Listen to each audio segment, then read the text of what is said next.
laki-laki emang. Ya kita berkahnya jadi perempuan itu memang suka baper bu, tersinggungan. Itu berkah. Saya walaupun tukang ceramah saya tersinggungan saya. Tapi tersinggungannya saya olah nanti buat materi di panggung modelnya begitu.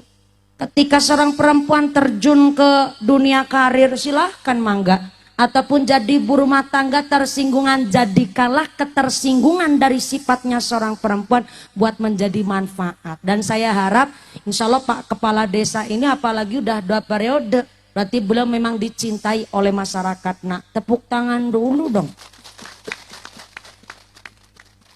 Jadi pemimpin resikonya besar. Gak percaya tanya wae sama Pak Kades. Soalnya jadi kepala desa itu punten-punten. Rumah pintunya gak pernah dikunci. Mesti ngebuka terus tuh kalau rumah kepala desa. Soalnya apa? Sewaktu-waktu ayah warga minta tolong. Berarti seorang kades kudu siap melayani masyarakat. Betul Pak Kades? Itu baru minta tolongnya. Belum proposal orang minta sumbangan. Sehari bisa sewidak rolas. Kali sumbangan apa tetangga desa saja minta sumbangan itu namanya kepala desa. Itu baru bab sumbangannya. Apalagi jadi kades 2 periode. Insya Allah paham. Ayah jalan butut disalahin kepala desa nak. Ya enggak? Ada lahir setanting yang disalahin lurahna. Betul? Ayah bansos kurang tepat sasaran yang disalahin lurahna. Ayah bocah putus sekolah yang disalahin lurahna. Ayah rumah butut bereok pun yang disalahin lurahna. Sampai kemarin ayah janda melahirkan. Yang disuruh tanggung jawab lurahna. Tanggung jawab di bawah rumah sakit maksudnya. Itu jadi kepala desa, ya Allah.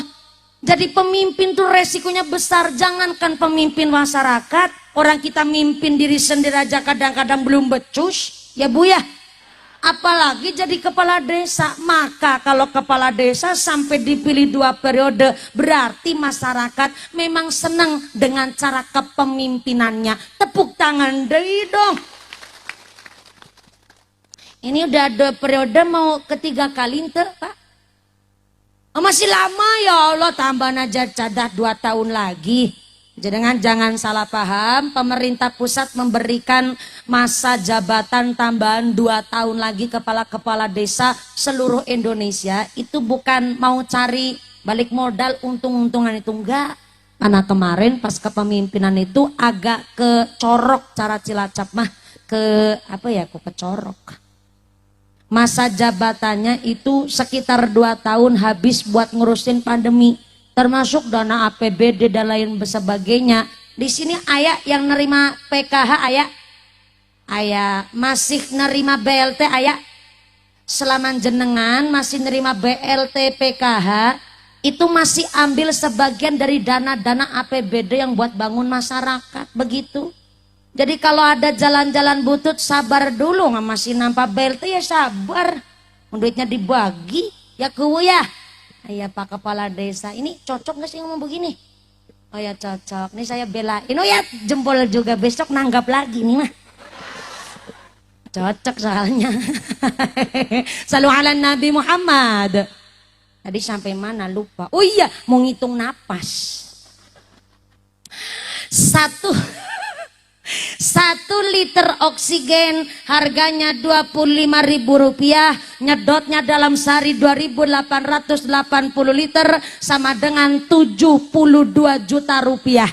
Ditambah nitrogen 11 liter kali harga 10.000 sama dengan 110 juta rupiah. Itu nitrogennya 110 juta rupiah ditambah 72 juta harga oksigen sama dengan 182 juta rupiah sehari buat napas trok. Trok apa wungkul? Wungkul apa trok? Ah mantepan trok ngikut saya. 182 juta rupiah sadina buat napas 182 juta rupiah ping alias dikali 30 hari dalam 1 bulan sama dengan 5,5 miliar 1 bulan, cukup hanya buat napas nak.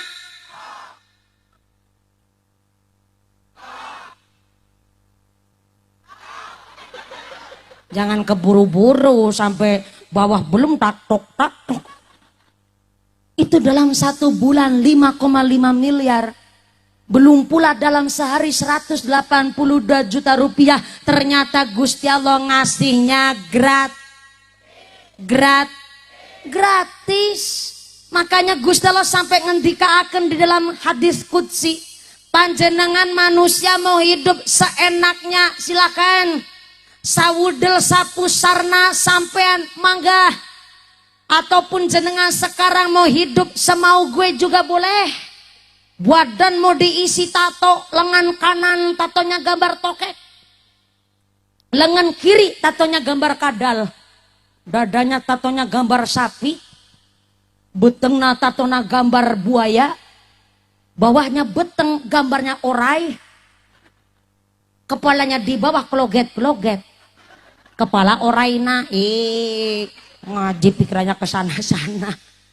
Sampai mau pasang judi slot mangga, tiap hari togel pun silakan, mau jadi preman pun boleh. Tapi in ahsantum li anfusikum, nanem sae ya panena. Nah, saya direwangin biar ngajinya sampai jam 1. Ulang. Jenengan jawab ya. Ulang.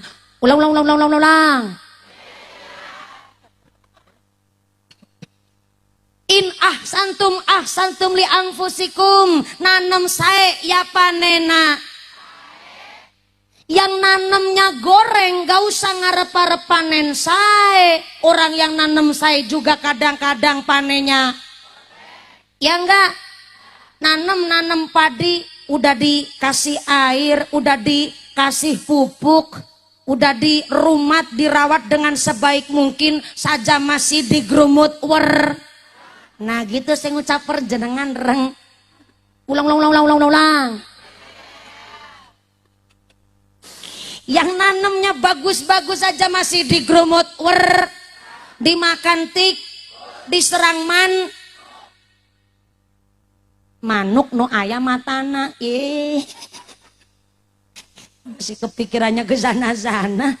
Yang nanem sae wae masih diserang hama, panennya belum terlalu baik, malah kadang-kadang panennya goreng. Masa iya yang nanam goreng kepingin panen sae? Itu namanya konyol, halu. Yang nanam bagus saja terkadang belum tentu. Maka kalau hari ini kita bisa minum air kelapanya tapi teu aya, bercanda. Malam-malam gak usah menek wit kelapa. Kalau kita hari ini bisa minum air kelapa, itu tandanya karena orang tua kita dahulu telah menanam pohon kelapa. Artinya orang tua kita dulu kan udah mikir tuh, saya bisa nanam apa ya biar anak turunannya saya juga bisa nyicipin.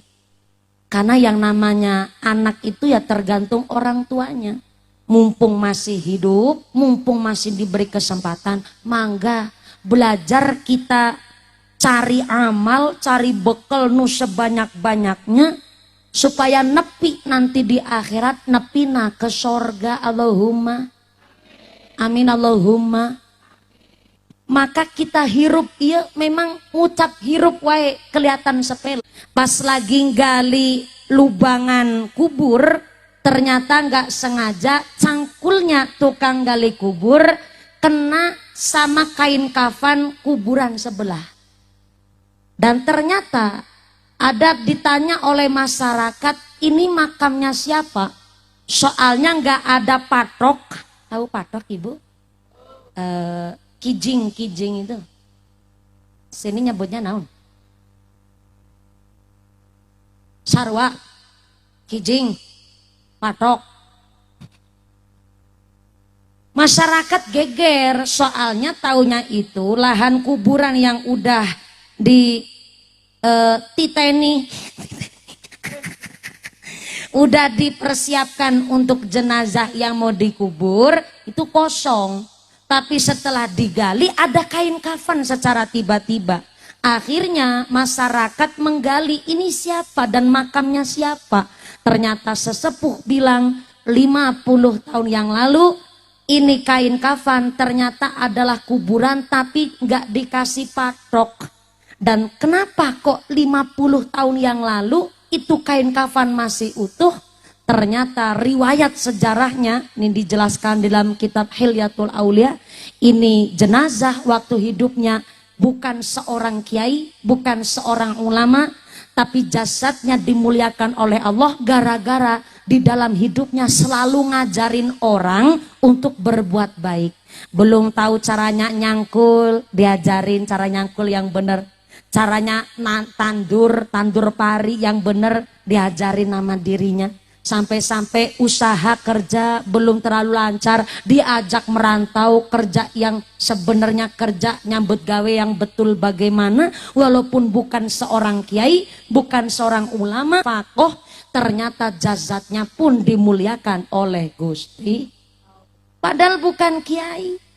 Maka ternyata yang namanya orang punya ilmu, gak pelit tentang ilmunya, mau praktek ngamalin ilmunya, plus mau ngajak orang lain berbuat yang baik, sampai-sampai jasadnya pun dimuliakan oleh Gusti.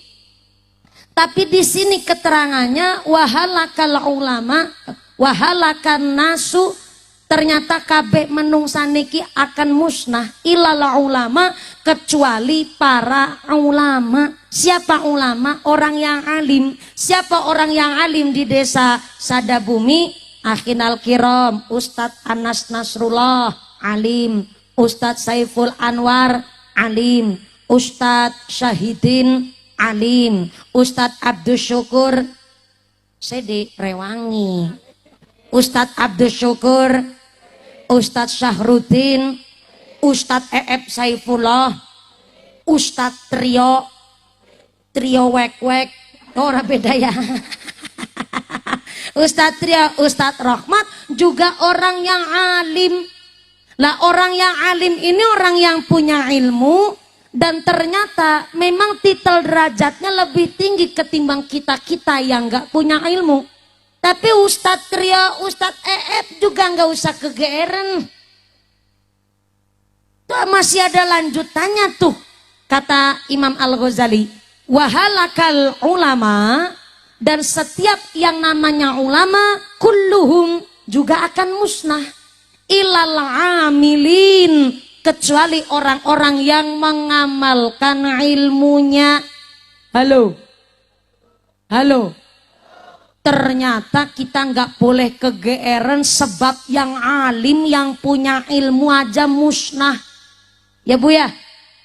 Halo, yang alim pun bakal lemus, bakal namus. Berarti Ustadz Nasrullah musnah. Saya direwangi. Ustadz Nasrullah, Ustadz Saiful Anwar, Ustadz Syahidin, Ustadz Abdus Syukur, Ustadz Eep, Ustadz Trio, mumpuni. Ora, saya mah gak paneri, keri-kerian, keri dewek, keri sorangan. Kan saya bukan ustadz, saya bukan kiai, saya mah santrinya Pak Ustadz Nasrullah. Saya mah kalau Ustadz Nasrullah musnah, mumpuni hancur. Yung kiainya aja musnah apalagi santrinya. Ternyata yang alim musnah apalagi yang gak alim. Yang punya ilmu saja musnah apalagi yang gak punya ilmu. Ilal amilin, kecuali yang ngamalin ilmunya. Di dalam perkataannya Imam Al-Ghazali, orang yang mempraktekkan ilmunya derajatnya lebih tinggi ketimbang yang cuman punya ilmu. Mantep apa mantep? Keren apa keren? Jangan yang jadi petani udah biasa punya ngilmu dodos, pinus, ngilmu jahit, Ngilmu apalagi sini jadi pedagang sayur. Gak usah kecil hati Bu. Karena ternyata yang penting praktek ibadah kerja nu ikhlas. Apalagi jadi petani di daerah Majenang sini. Sawah ya lahannya sempit ya Bu ya. Harus merantau. Minimal di Bandung saya dengar tetangga desa ada yang satu kampung jadi pedagang sayur kabeh ya Bu ya. Desa mana tuh? Oh, bukan daerah sini. Oh, pantesan. Jenengan ini orang mana? Sada Bumi. Sada Bumi. Sada itu lidi bukan sih? Iya. Lidi kan? Bukan. Oh, ini Pak Kades yang paham sejarah. Kalau di Cilacap asli Kroya itu Sada itu lidi. Tapi kalau Sada Bumi bukan lidinya bumi di sini bukan. Oh, Sada bahasa Sunda berarti. Artinya apa Pakku? Bunyi. Bumi ya bumi, bumi omah. Bumi tanah apa bumi rumah? Nah, kalau bahasa Sunda bumi itu kan rumah. Berarti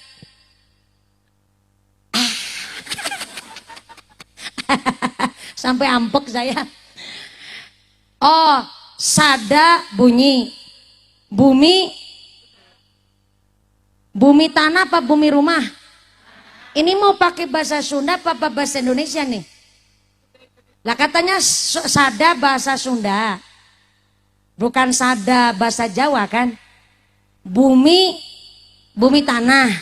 Sada bumi bunyinya tanah. Bukan bunyinya omah. Bunyinya bumi. Subhanallah, Masya Allah, luar biasa. Bunyinya bumi di sini ternyata Bu. Bunyinya itu gimana?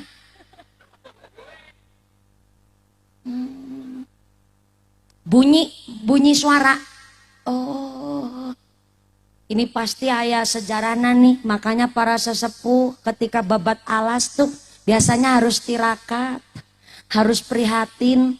Makanya orang-orang zaman dulu Masya Allah, ya puasa. Orang dulu puasa, sekarang juga puasa. Dulu salat tahajud, kita juga salat tahajud. Tapi kenapa kok feeling kita nggak terlalu kuat kayak orang zaman dulu? Karena kita sekarang dimudahkan dengan kecanggihan teknologi.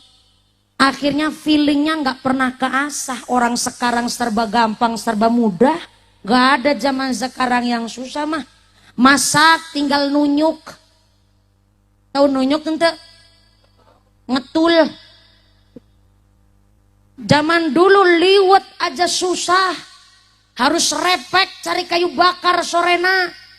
Mau liwet aja harus nutu. Nginteri beas. Tahu nginteri? Napeni. Bahasa Sundanya naon? Napi narapidana.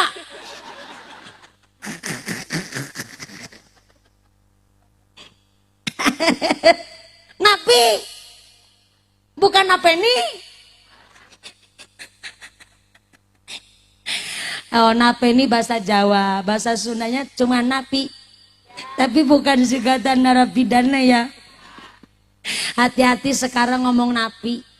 Pantesan orang zaman sekarang tuh maaf-maaf ya anak-anak gak punya sopan santun. Soalnya kalau jaksa disopanin dikit hukuman napi langsung turun. Itu tepat petani nomor hiji saya dibantu. Gubernur nomor, petani nomor, tentara nomor, petani nomor, polisi nomor, petani nomor, lurah nomor. Ya, mau gimana lagi ya lurah ya, yang hak harus disampaikan hak emang. Lurah nomor, petani nomor. Berarti jadi petani bangga apa bangga? Keren apa keren? Tapi sekeren-kerennya menjadi petani, anak-anak zaman sekarang kalau ditanya cita-citanya jadi apa, enggak ada yang cita-citanya kepingin jadi ya apa ya? Kenapa anak-anak kita enggak mau jadi petani? Hidung ya terus, gatel terus, kotor terus. Payah, katanya payah.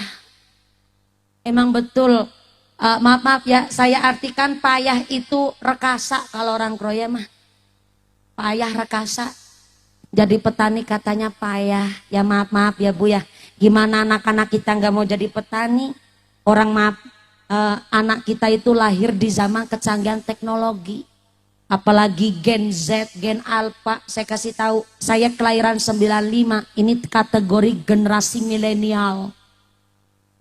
Yang kelahiran tahun 2000 namanya Gen Alpha. Gen Z. Yang kelahiran tahun 2000 disebut Gen Z. Yang kelahiran setelah Corona 2021 namanya Gen Alpha. Kalau jenengan yang kelahiran tahun 60, tahun 70, itu namanya Gen Purbakala. Udah artefak sampean mah. Generasi kita nggak mau jadi petani karena anak kita lahir di zaman kecanggihan teknologi. Serba tunyuk. Serbanya pakai tunyuk. Zaman dulu liwet aja repotnya luar biasa. Harus cari kayu bakar, ke pawon, ke tungku, Bu. Dela-dela ngesur geni, kalau orang Jawa mah ngucap. Kalau bahasa Sunda nggak tahu. Ngasur api. Mirip-mirip ya. Cara Cilacap, disugokna geni. Ngesur geni, di sini ngasur api. Sampai belakusan. Apalagi zaman dulu mantu kok tangi. Bangun tidur kesiangan dikit malu nyampe 2 tahun setengah. Nah, zaman sekarang karena serba canggih, inilah kenapa feeling kita nggak keasah, Bu. Feeling kita itu dimudahkan dengan keadaan zaman. Nah, orang dulu prihatinnya luar biasa. Contoh kecil, walaupun dulu doanya nggak fasih, tapi doanya pasah. Dukun bayi.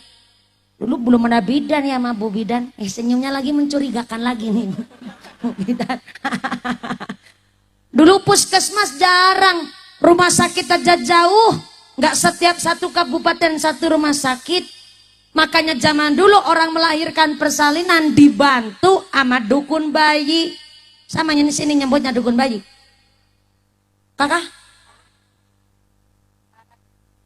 Pak Raji. Saya kira Pak Raji itu yang biasa ambil gambar diam-diam tanpa izin. Oh itu Pak Raji. Sini Pak Raji dukun bayi. Tambahan kosakata nih. Besok ke saya ngasih tahu sama orang Temanggung. Dukun bayi disebut Pak Raji. Dulu orang melahirkan gak dibantu dokter, dibantunya Pak Raji. Maka kalau di Kroya itu ada sebutan, Pak Raji kok sampai ninggal sholat, Pak Raji kok sampai ninggal zikir, doanya nggak ampuh, doanya gampang luntur. Soalnya apa? Dukun bayi kudu nglakoni syariat, dukun bayi harus rajin tirakat, soalnya ngebantu orang lahiran 2 nyawa jadi taruhan, nyawanya si ibu, nyawanya si bayi. Makanya Pak Raji zaman dulu hebat-hebat karena ahli tirakat. Maka zaman dulu nggak ada orang melahirkan operasi sesar. Iya nggak? Iya nggak? Malah dukun bayinya kalau ada orang lahiran agak susah, ya Allah. Ini Sartinah ngedene rada susah, ya Allah. Tolong ya Allah, ini Sartina mudah-mudahan babaran ngedene lancar, babaran kanti gangsar Al-Fatihah. Zaman dulu nggak terlalu paseh. Semilairokemin.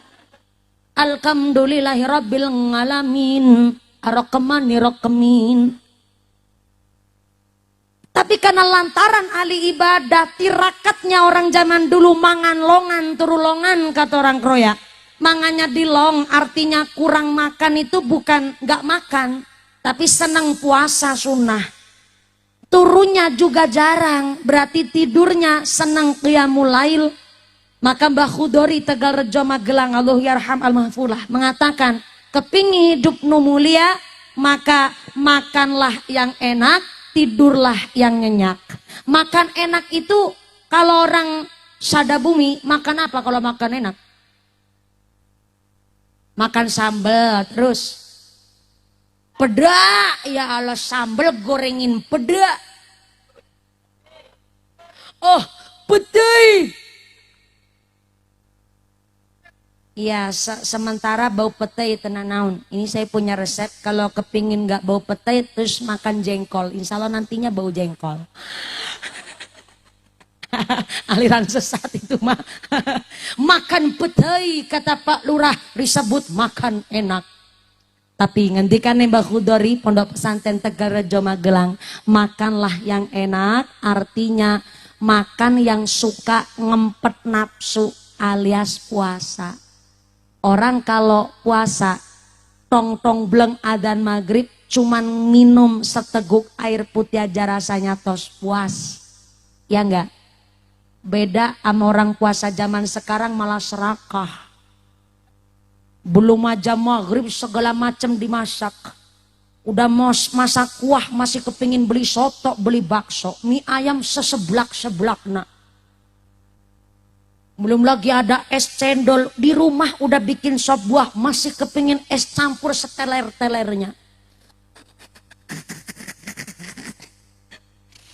Udah beli somai kepingin batagor, masih kepingin camilan bakso sosis bakar dimbak. Setelah maghrib memang rasa-rasanya orang puasa zaman sekarang malah serakah. Makanya kalau jadi pejabat Pak Lurah dilantik jangan sampai doanya doa buka puasa. Menjadi pejabat dilantik doane Allahumma lakasumtu wabika amantu. KB kepingnya dipemplok. Ayat timah dikunyah 300 triliun timah semua tuh. Kalau doanya buka puasa timah dikunyah, aspal diuntal, besi ditelen, sampai kadal apa diuntal bu. Gara-gara doanya buka puasa. Jadi pejabat mah na'udzubillahi min. Maka zaman sekarang yang jadi petani gak usah kecil hati. Memang anak-anak kita gak mau jadi petani karena memang anak kita lahir di zaman generasi yang canggih. Maka kita walaupun hidup di zaman teknologi yang canggih, feelingnya tetap diasah dengan makan yang enak, artinya ngempet nafsu, seneng puasa. Mangan sing enak, turu tidur yang nyenyak, artinya seneng qiyamul lail, alias seneng sholat tahajud, sholat hajat minimal, dikir di tengah malam. Ini namanya buat ngasah feelingnya kula panjenengan sadayana. Emang orang dulu nggak tahajud, bedanya mas sekarang. Orang zaman dulu tahajud diem-diem, sekarang tahajud dibikin status. Jam 12 mau ambil wudhu nih guys. Zaman sekarang. Jadi kalau dulu itu masih murni, pure ibadahnya murni. Hari ini kita ibadah udah kecampur lumpur bu. Ini yang menyebabkan feeling kita niku nggak keasah. Karena memang ini pergantian zaman. Mangga sesarengan nu hidup prihatin. Prihatin itu hidup yang benar-benar walaupun payah tapi cari diberikan keselamatan. Amin Allahumma shollu ala Nabi Muhammad. Lanjut ente. Ada salah satu adabnya Kanjeng Nabi ketika diberi hujan. Yang pertama, tidak boleh mengolok-olok hujan. Gak boleh menjelek-jelekan air hujan. Ternyata ketika hujan turun, Allah juga mengirim malaikat Mikail. Malaikat Caha, malaikat Mikail. Kalau itu lurah rokib, beda. Kalau malaikat Mikail memang diutus untuk menyampaikan rizki. Makanya ketika hujan turun jangan ngolok-olok hujan. Justru doa nu baik-baik. Yang kedua, ketika hujan turun Kanjeng Nabi menganjurkan kita untuk berdoa. Salah satu doa nu paling simple. Bismillahirrahmanirrahim. Allahumma shayyiban nafi'an. Gampang pisan doanya ya bu ya. Mangga sareng-sareng. Bismillahirrahmanirrahim. Allahumma shayyiban nafi'an. Nu paneri jangan keri. Allahumma shayyiban nafi'an. Sebelah kanan jangan ketinggalan. Allahumma shayyiban nafi'an. Sebelah kiri jangan paneri. Allahumma shayyiban nafi'an. Pak Lurah yang semangat. Allahumma shayyiban nafi'an. Pak Polisi nu tegas. Lagi makan kelengkeng, lanjut baik naon Pak. Bu Lurah sesarangan muslimat. Allahumma shayyiban nafi'an. Tukang syuting. Allahumma shayyiban nafi'an. Sound system. Allahumma shayyiban nafi'an. Nu diselesepan. Allahumma shayyiban nafi'an. Artinya ya Allah, jadikanlah hujan ini hujan yang membawa manfaat. Amin Allahumma. Nu kejatuhan gerimisna hujan, insya Allah segala penyakitnya diangkat karo Gusti Allah. Hujan hari ini justru menjadikan badan nu sehat walafiat. Amin Allahumma. Ini yakin ngajinya sampai jam 1. Tenan naon? Soalnya kalau semakin lama ngajina, setan itu semakin merongrong orang ngaji. Ini bukan alasan. Nih saya kasih tahu nih. Dikira saya ngebohongin sampai enggak, saya enggak ngeprank enggak. Nih saya kasih tahu ya. Semakin lama orang di pengajian, setan makin seneng bu.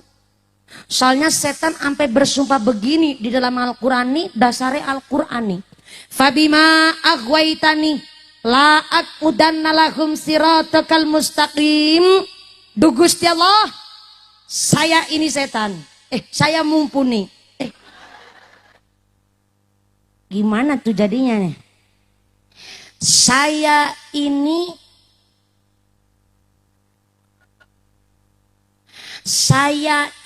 mumpuni setan. Nih baru ada nih pengajian bunyanya dijadiin tumbal bunyai setan, baru ada nih. Yakin orang sada bumi. Bentar nih saya ulang ayat Qur'annya nih. Fabima aghwaytani la aqudanna lahum siratakal mustaqim. Du Gusti Allah, saya bersumpah. Udah nggak pakai mumpuni, nggak pakai setan. Pleset-plesetin nama sampean. Saya bersumpah ya Allah, gara-gara makhluk panjenengan yang namanya Adam, saya dipecat dengan tidak hormat. Saya dikeluarkan dengan paksa dari sorga, maka sampai kapanpun kami akan menghalang-halangi Adam dan seanak keturunannya dari siratal mustaqim, dari jalan lurus. Begitu kata setan yang disampaikan oleh mumpuni.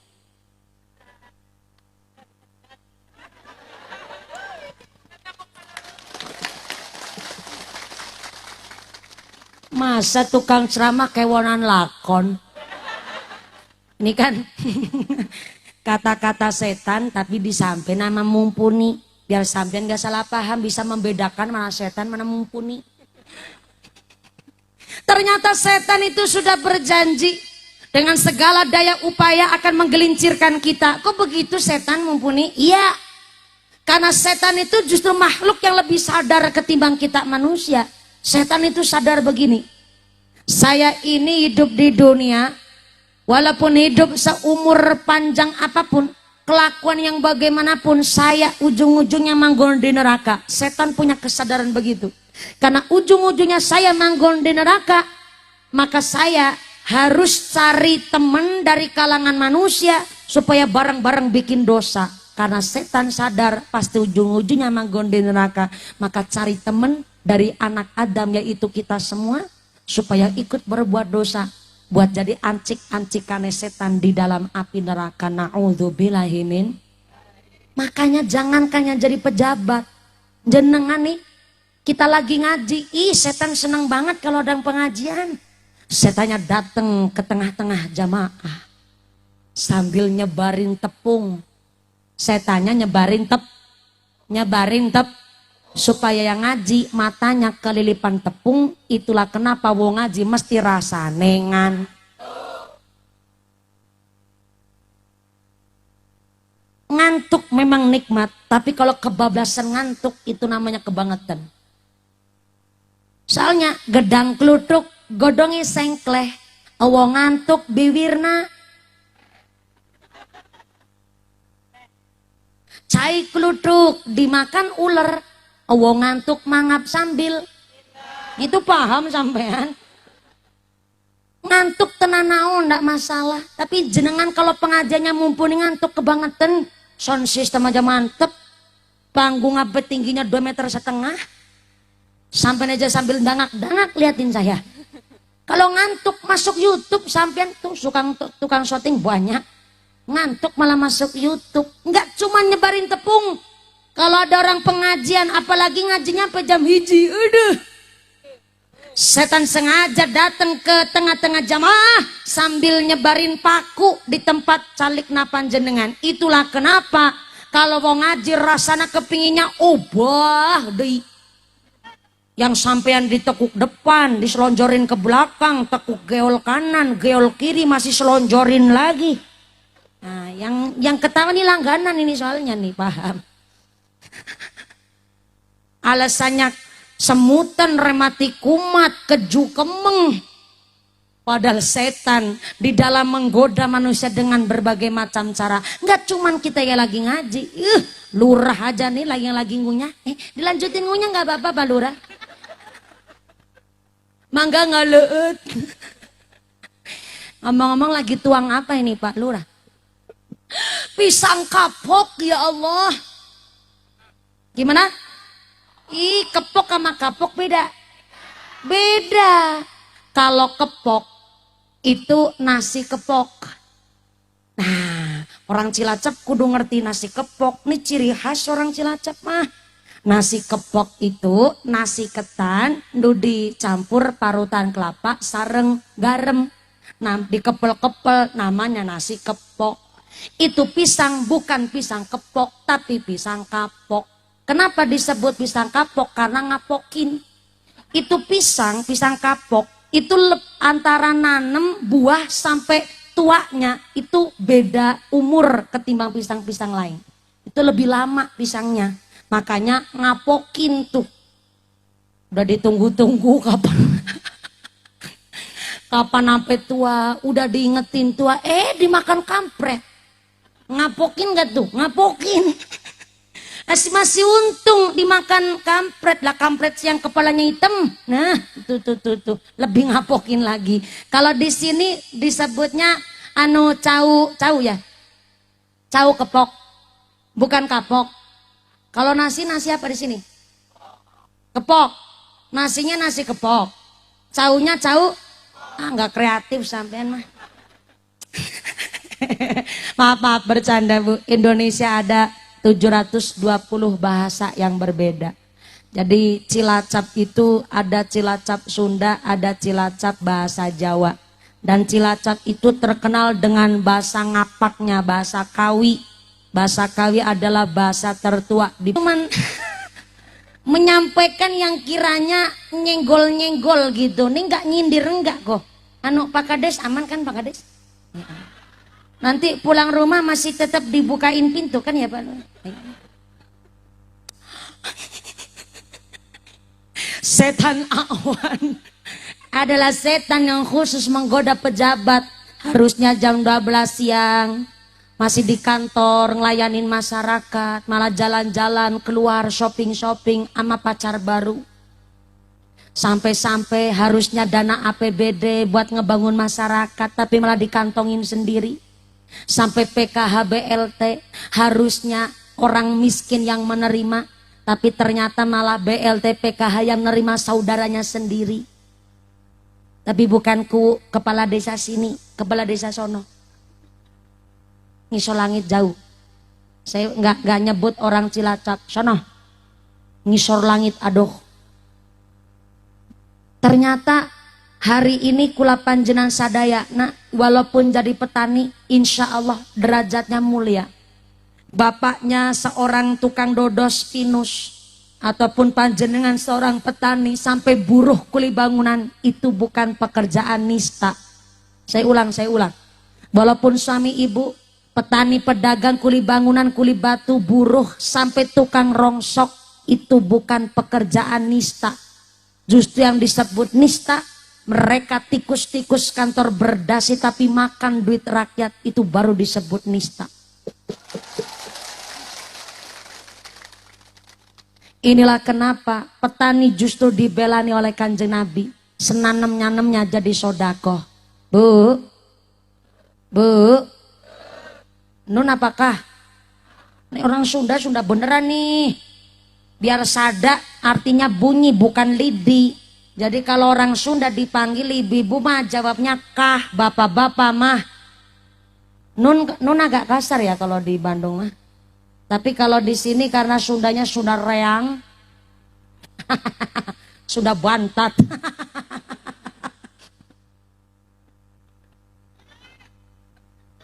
Sudah ora Jawa ora, sudah bantat. Ibu-ibu dipanggil jawabnya kah, bapak-bapak dipanggil jawabnya kulan. Kalau orang Sunda kalau nggak salah di Bandung tuh bapak-bapak kalau alusnya lemesnya itu dipanggil jawabnya kulan gitu. Nah, kalau di sini nun ya nggak apa-apa loh, Sundanya sudah bantat. Bu, nun apakah? Ih, sampean mah gak dengerin. Nih saya ulang ya. Kalau orang Sunda betulan, ini Sunda beneran apa Sunda-Sundan? Sunda kalau yang lemes, ibu-ibu dipanggil jawabnya kah. Kalau orang Jawa, kalau ibu-ibu dipanggil jawabnya dalem, kan gitu. Lah kalau orang Sunda yang lemes, bapak-bapak diundang jawabnya kulan. Begitu anu Ci Sartina. Sartina. Ulang. Bu. Nah, kan enak kah. Karena pancen wong wadon senengi mekakah. Bu. Enak banget kan. Nanti belajar kalau di rumah dipanggil suami, dipanggil ayang embeb. Ibu jawab, kah Mas Al aliran listrik. Bu. Tadi mau tanya apa lupa jadi ya. Bentar. Oh iya. Kita ini petani dimuliakan oleh Kanjeng Nabi. Saya punya ijazah, salah satu ijazah ini dari guru yang kepingin disebut pekerjaan paling utama, walaupun lurah, bidan, tentara, polisi, ataupun jenengan yang bukan petani sekedar buruh, di depan rumah, jangan yang ditanam cuma tanaman hias, jangan cuma bunga tanaman kembang.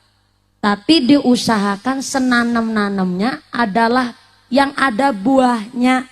Kayak lombok, begitu Bu. Kayak sawo, jambu, rambutan, atau buah. Mangga, buah ya? Iya, dikira saya nggak tahu apa. Saya juga belajar dari bulik saya asli Bandung. Sama asisten saya asli Karawang. Ternyata mangga di Sunda nyebutnya buah.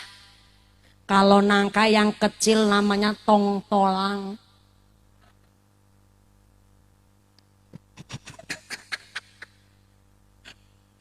Ya Bu ya. Yang masih pentil namanya tongtolang. Ya ping-ping.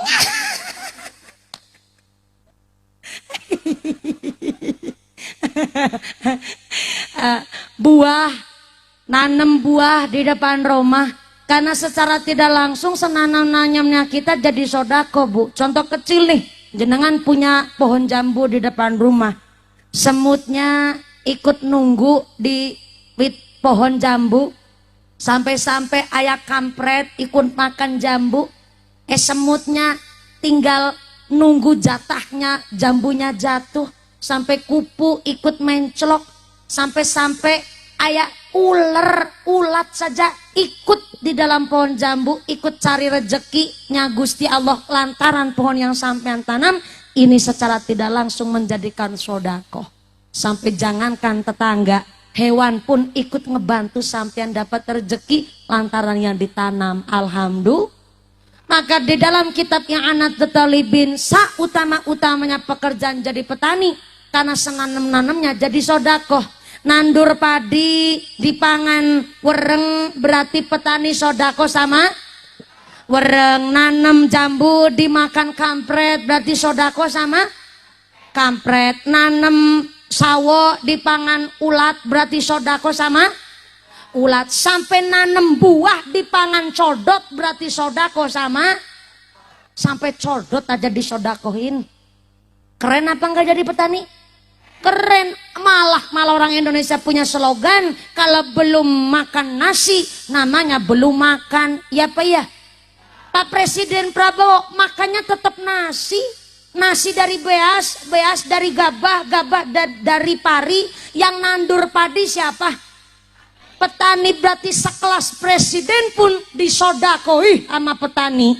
Tepuk tangan dulu dong. Gede tuan, perintah kon keprok barangan nih gue. Jadi kita ini walaupun hidup di tengah gunung, bahasanya maaf-maaf nih sampai sinyal aja kecantol wit pinus bu. Sinyal kagak ada bobar belas sinyalnya.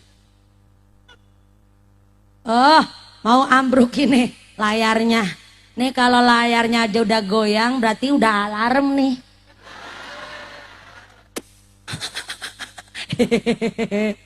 Iya ya, emang anginnya agak gede ini.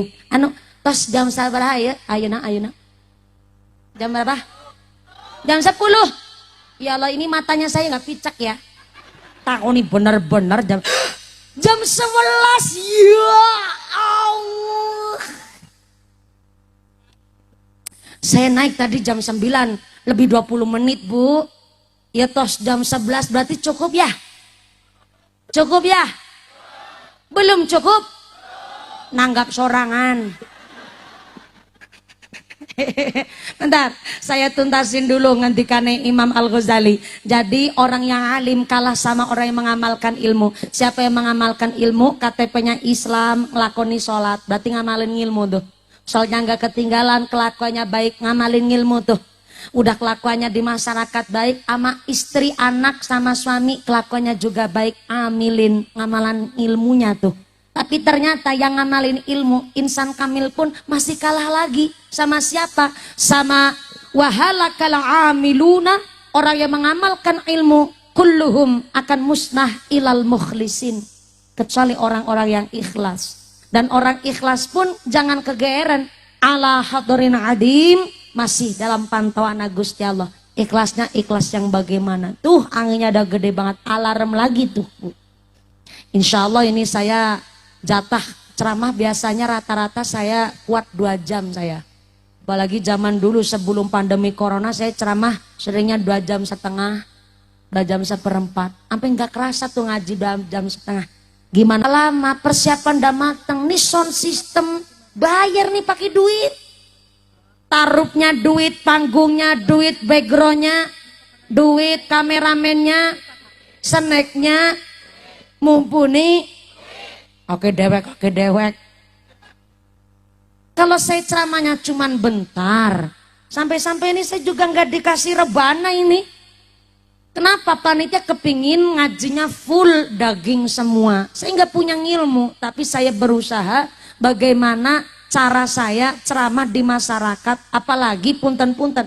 Hari ini media sosial dengan berbagai macam cara menyudutkan Nahdlatul Ulama. Padahal maaf memang cara penyampaian mubalik itu dengan ciri khas masing-masing. Tapi ya saya juga belajar. Saya ceramah udah dari umur 8 tahun saya.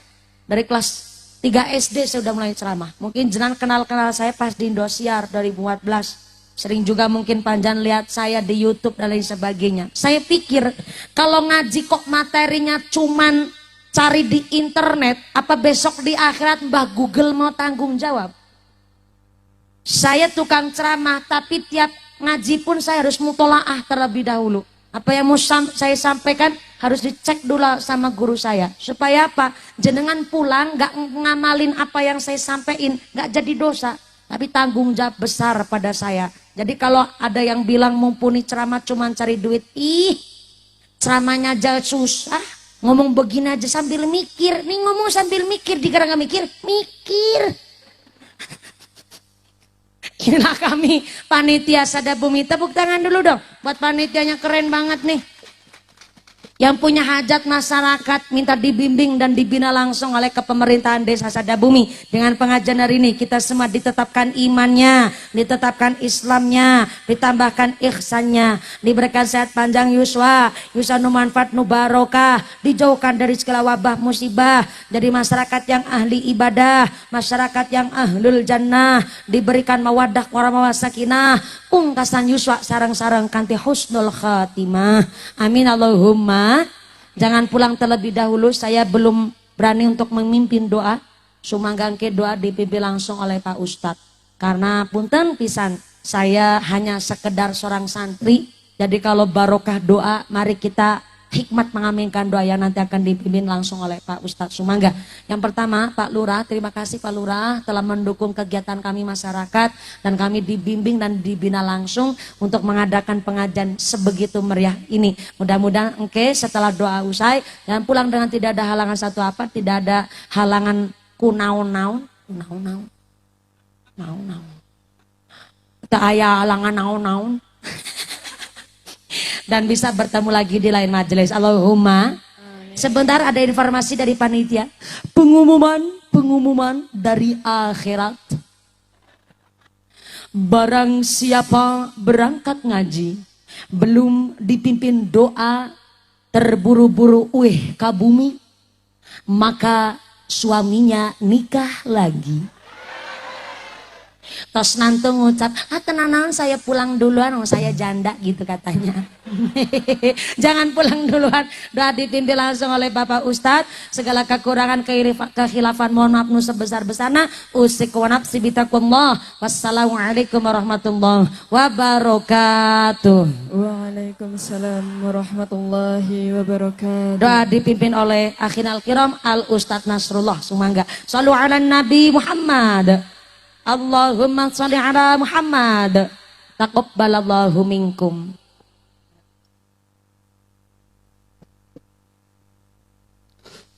Assalamualaikum warahmatullahi wabarakatuh. Ala hadiniyah wa qulinatin sholihah. Al-Fatihah. A'udzubillahi minasyaitonirrajim. Bismillahirrahmanirrahim. Alhamdulillahi rabbil alamin arrahmanir rahim maliki yaumiddin. Iyyaka na'budu wa iyyaka nasta'in ihdinas siratal mustaqim. Shiratal ladzina an'amta 'alaihim ghairil maghdubi 'alaihim waladdallin. Allahumma shalli wa sallim ala sayyidina wa habibina wa syafi'ina wa karimina wa dzurriyyatina wa antal maulana Muhammad wa sallim radallahu ta'ala an kulli sahabati Rasulillahi ajma'in.